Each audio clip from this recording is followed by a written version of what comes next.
Hello everyone, how are you doing? This is MD Tech here with another quick tutorial. In today's tutorial, I'm going to show you guys how to change the start menu and taskbar colors on your Windows 11 computer. So this should hopefully be a pretty straightforward process here, guys. And without further ado, let's go ahead and jump straight into it. So all you have to do is open up the search menu and type in settings. Best result should come back with settings listed right above app. So go ahead and open that up. On the left side, you want to select personalization. And then on the right side, you want to scroll down and then select the Colors tab.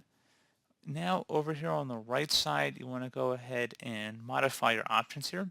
So where it says underneath accent color, if you click inside the drop down, you can set either automatic or manual depending on your background currently selected, and Windows will determine what color it thinks it's best for you. Otherwise, you can go ahead and select manual and then select the color from the list here.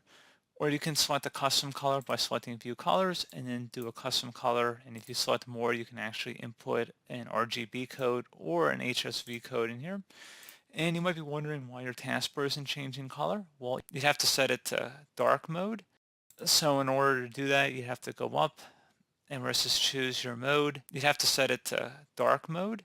And then if you went down to show accent color on start and taskbar, if you toggle that to the on position, then it will work. If you do light mode, it will not change the taskbar color. So pretty straightforward process, guys. I do hope I was able to help you out, and I do look forward to catching you all in the next tutorial. Goodbye.